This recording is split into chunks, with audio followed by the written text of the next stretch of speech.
SER Podcast. Hola, soy Javier Ruiz y esto es Hora 25 de los negocios. Hoy retrato de las familias, retrato financiero. Y oh sorpresa, después de el empujón de la inflación, somos más pobres y tenemos más deudas. Muchas más deudas. Se va vaciando, va a llegar al final, porque esto va cada vez más y este año lo tenemos que esperar, lo tenemos crudo. Vamos. Ahora mismo ahorrar poco, si fijo discontinuo y ahora me da para ahorrar un poquito menos. A ver, me acabo de comprar un coche. Más pobres y sobre todo más endeudados. Este es el retrato que hoy hace de los españoles el Banco de España. 4.444 millones más en deuda de las familias en los últimos 12 meses. Según han subido todos los precios, vamos, es para echarte a llorar. Ya no correr, sino echarte a llorar y no levantarte ni por las mañanas. Pues en todo, porque vas a comprar y antes te gastabas 30 euros y ya te gastas 60. Hoy, balance de la riqueza financiera de los hogares. Y el Banco de España dice no hay saltos dramáticos, es verdad, pero la tendencia es camino de lo dramático. Ahora mismo somos más pobres, 20.000 millones menos tienen las familias que hace un año y estamos sobre todo mucho más endeudados. 4.444 millones más de deuda. Eso significa que cada hogar tiene en torno a 500 euros menos de ahorro y en torno a 240 euros más de deuda. Básicamente, este es el saldo de 12 meses de subida de precios disparatados. Empezando primero por lo más preocupante, mayor nivel de deuda. La deuda de los hogares ha aumentado de en torno a 703.000 millones a 707.000 millones. En un trimestre hemos saltado como no habíamos visto, a niveles similares a los del año 2019. Tenemos, insisto, por hogar 238 euros más de deuda y la deuda de las familias está aumentando especialmente en los últimos trimestres. Es decir, está aumentando más cuanto más están subiendo los precios. Jordi Fábrega, ¿qué tal? Muy buenas noches. Hola, buenas noches. Hoy ese retrato con cifras lo hace el Banco de España y es preocupante porque está aumentando la deuda en un momento en el que también están aumentando los intereses. Así que el retrato, los datos y la fotografía, ¿cuál? El principal titular es que hay más deuda y más endeudamiento. Ha crecido un 0,6%. Parece poco en términos porcentuales, pero estamos hablando de un total de deuda en manos de los hogares, de las familias, de 707.500 millones de euros. Los hogares deben aproximadamente la mitad de lo que produce en todo un año la economía española. Y además de aumentar la deuda, además de que cada trimestre que pasa debemos más dinero, en el otro extremo de la balanza tenemos que el valor del patrimonio cae un 5% en el último año porque se está tirando de ahorro y porque el valor de las inversiones en acciones, en fondos de inversión, en fondos de pensiones también se ha reducido, de manera que el total de activos es menor. Estos datos son los que corresponden al tercer trimestre de 2022 y sumando, por un lado, más deuda y por el otro, menos patrimonio, lo que tenemos es una reducción de la riqueza financiera de las familias de más de un 1% en 12 meses. En números absolutos, en 12 meses hemos perdido 20.000 millones de euros de riqueza. Porque esa es la segunda parte. Además de estar más endeudados, además lo que somos es más pobres. Y lo primero que se ha ido, lo primero que ha desaparecido es el efectivo. Quienes tenían dinero lo han visto evaporarse, gastarse en pagar la luz, el combustible, la comida.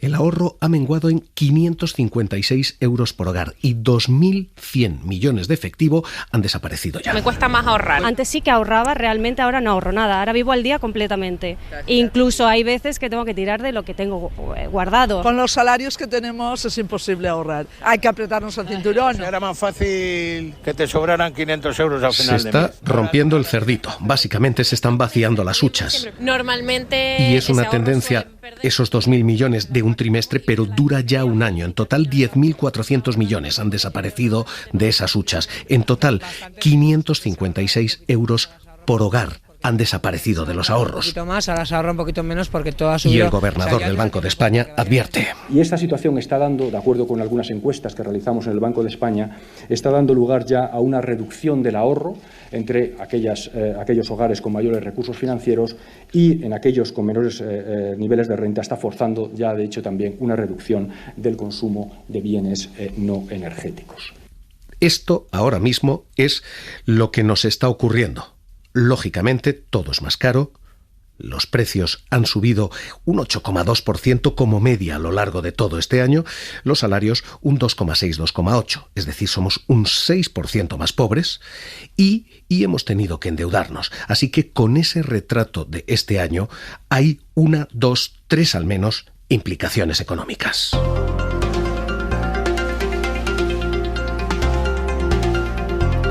La primera implicación económica es la clave y es: si somos más pobres y tenemos más deuda, ¿se sostiene la economía? ¿Tenemos un problema? ¿Se sostiene el consumo? Hernández de Cos. Un aumento de 300 puntos básicos, como de nuevo el que se ha producido ya hasta el momento, generaría un incremento de la proporción de hogares con una carga financiera elevada, y nosotros definimos carga financiera elevada cuando una situación en la que el hogar, sus gastos financieros menos los ingresos financieros representan más del 40% de la renta del hogar. Bueno, pues es decir, si suben los intereses, ¿se puede seguir gastando? Con una carga financiera elevada de aproximadamente 4 puntos porcentuales. En el momento inicial, antes de la perturbación, se situaba en alrededor del 10%, después de la perturbación se situaba en alrededor del 14%. 10% de los hogares eran vulnerables antes, ahora es el 14%. Están subiendo los intereses al mismo tiempo en que estamos endeudándonos más. ¿Se sostiene el consumo así? De momento BBVA empieza a cuestionarlo. Miguel Cardoso. Se puede trasladar, por ejemplo, al efecto que puede tener la utilización de ese ahorro acumulado durante la pandemia. En general, lo que vemos es un incremento en el nivel de precios que debería de hacer que estos recursos tuvieran menor capacidad de compra. En ese entorno, el 100% de esa caída que podemos ver en la actividad durante los primeros meses de 2023 se explica principalmente por la reducción del consumo privado. Así que la primera implicación está servida ya. Si somos más pobres, tenemos más deuda y esa deuda cada vez es más cara, lógicamente el consumo va a menguar y el consumo, saben, es el motor central de la economía. Luego la economía puede menguar también. Ahora mismo este es el primer gran riesgo, la primera implicación de toda la situación. La segunda implicación no es tanto económica como social. Estamos endeudándonos más, sí. En torno a 238 euros por hogar, sí. Pero esa media, 238 euros por hogar, no es igual para todos los hogares. Se están endeudando más quienes menos tienen. Y esto va a ir a más, porque el gobierno admite que este mes, lo decía Nadia Calviño, mes de enero, los precios van a volver a repuntar. Tenemos ahora esta situación más favorable que es muy importante para la competitividad de las empresas españolas. Nuestra previsión es que pueda haber repuntes. Ahora en este mes de enero, al eliminar la bonificación de los carburantes, cabe esperar que haya un cierto freno, ¿no?, en este proceso de bajada, pero todo apunta a que en este año vamos a seguir con esa tendencia a la moderación de la inflación. Así que si la implicación económica es si la economía se frena, la implicación social es si la economía se rompe. Si esto se nos rompe, entre quienes aguantan el tirón, tienen todavía ahorros y músculo financiero, y quienes van a acabar con deuda hasta el cuello. De momento, el gobernador del Banco de España advierte. Si combinamos el incremento de los tipos de interés por un lado con el efecto de la inflación que he mencionado hace unos minutos, lo que observamos es que la estimación que tenemos es que se podría producir un aumento promedio del 6% en los gastos de los hogares, que llegarían al 14% en el caso de los hogares de menor renta, y esto provocaría un incremento hasta el 15% de los hogares financieramente vulnerables, para aquellos hogares que están endeudados, obviamente, y más del 35% en el caso de las rentas bajas. El número es alarmante y es una señal que debe preocupar. El 35% de los hogares en rentas bajas pueden ser vulnerables, es decir, 1 de cada 3 hogares ahora mismo en riesgo. Tenemos una implicación económica, se para esto, y una implicación social, se rompe esto en dos. Además de una implicación empresarial, y es que de momento la deuda está en manos de las familias. Las empresas más o menos lo han ido bandeando, pero con toda esta situación, si se consume menos, puede haber un efecto dominó, y esto es lo que ya están advirtiendo las casas de crédito y caución, diciendo puede haber un aumento de quiebras muy considerable. Miguel Romero.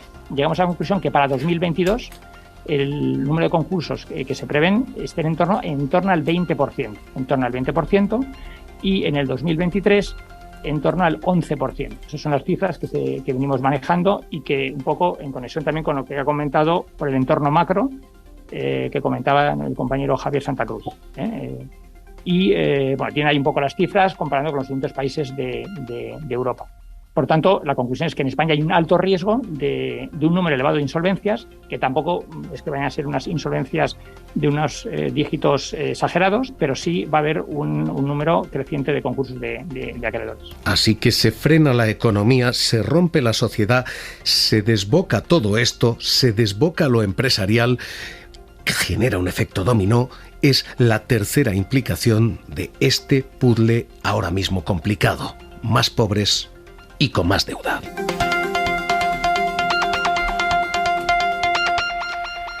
Con todo esto, ahora mismo, el paisaje que tenemos es de enorme preocupación sobre el futuro, pero de cierta tranquilidad en el presente, porque esa morosidad no se ha disparado. Es más, en los últimos meses que hay contabilizados, vamos a primero decir, los meses contabilizados van con un retardo vergonzoso porque los últimos datos que tenemos son del mes de octubre, estamos ya en enero, pero en cualquier caso, con los últimos datos que tenemos, Jordi, la morosidad de la banca ha ido no subiendo, sino bajando. Lleva años bajando y lo sigue haciendo trimestre a trimestre, mes tras mes. Si 2021 terminó con una tasa de morosidad del 4,2%, los últimos datos que tenemos, esos del mes de octubre de 2022, nos dicen que ha seguido bajando hasta el 3,77%. Ha bajado 5 décimas a lo largo del año 2022.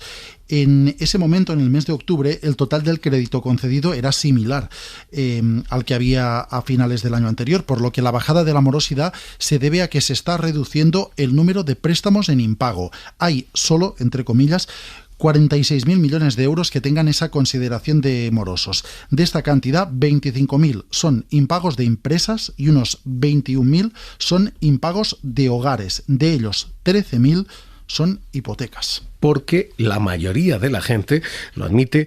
Por ejemplo, CaixaBank está pagando, cueste lo que cueste y le cueste lo que le cueste. Gortaza. Cuando viene un empeoramiento económico, como tenemos bastante cercano en nuestra cabeza las consecuencias de la gran crisis que tuvimos a raíz de lo que pasó después del 2008, pensamos en un daño muy severo a empresas y familias. Y la realidad es que en este momento la primera línea de defensa es que las empresas y las familias están mucho más saneadas. La morosidad temprana, lo que está pasando ahora, digamos, estos días, tampoco repunta, lo cual indica que hay una resistencia en empresas y familias claramente mayor de la que esperábamos, y creo que son muy buenas noticias, ¿no? Así que ahora mismo este es el paisaje general. Somos más pobres, tenemos más deudas, pero de momento las seguimos pagando.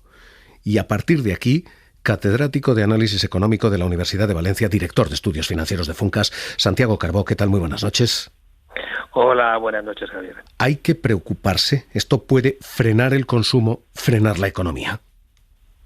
Hay que estar muy atento, porque evidentemente el análisis que termináis de hacer pues, refleja unas debilidades importantes en los próximos meses.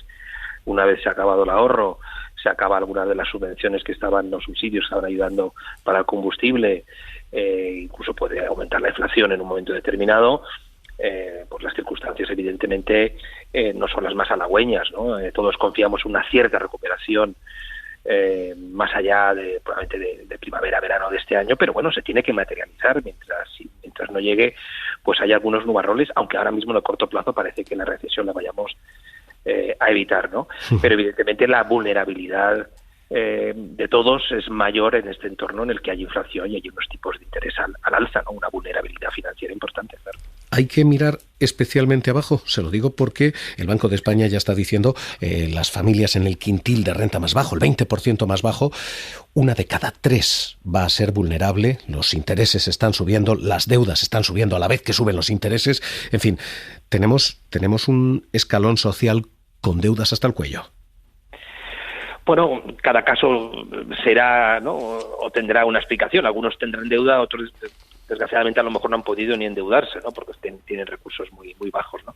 Pero evidentemente cualquier proceso de debilitamiento de la economía tiene efectos desiguales y sobre todo al final afecta a los más vulnerables, que en el caso de las familias son los que tienen menos renta, o en el caso de las empresas, pues aquellas más pequeñas o con más limitaciones, ¿no? Entonces, pero en el caso de las familias es evidente que el impacto es mucho más negativo para aquellos que tienen menos recursos, para aquellos que están en los segmentos de renta más bajos, ¿no? Y ahí donde, lógicamente, hay que vigilar porque se convierte lo que inicialmente es un problema económico, macroeconómico, que uno lo puede ver fríamente, pero claro, con el tiempo se puede convertir en un problema social y por supuesto, por nuestros compatriotas, por todas las razones que queramos poner, no queremos que eso ocurra, ¿no? Por tanto, hay que estar muy atento en este momento, ¿eh?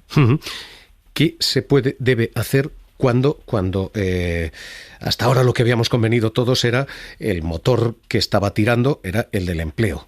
Si ahora esto empieza a frenarse, esto puede, primero, afectar a la contratación. Segundo, ¿qué se debe hacer? ¿Qué se ha de plantear a partir de aquí?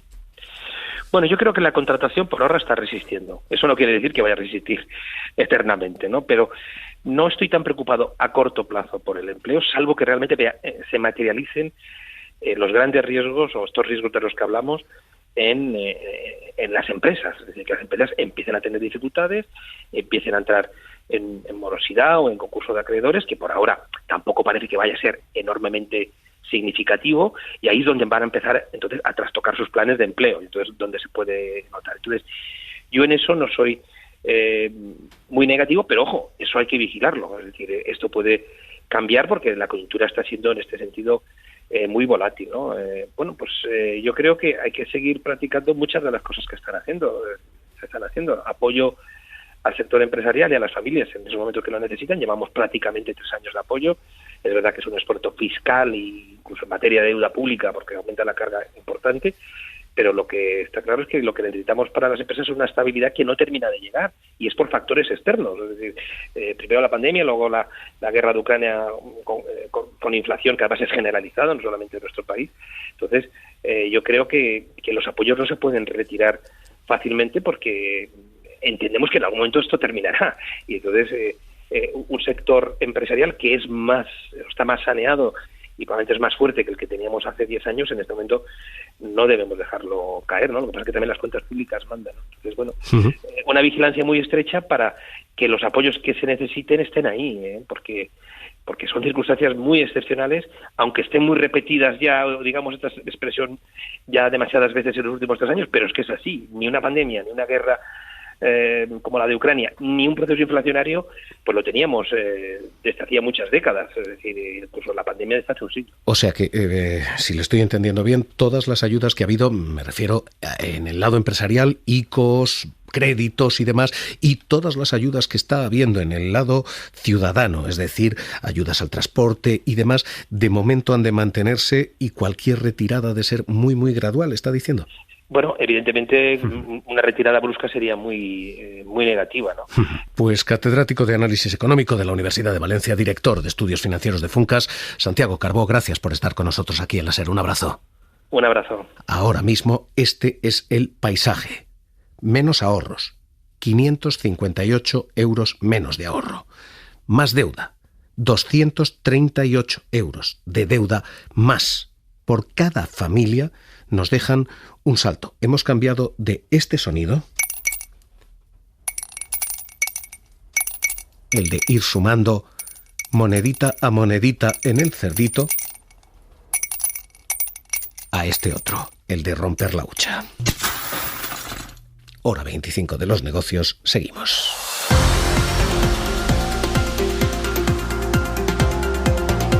Suscríbete a Hora 25 de los negocios. Todos los episodios y contenidos adicionales en la app de Cadena SER y en nuestros canales de Apple Podcast, Spotify, iVoox, Google Podcast y YouTube.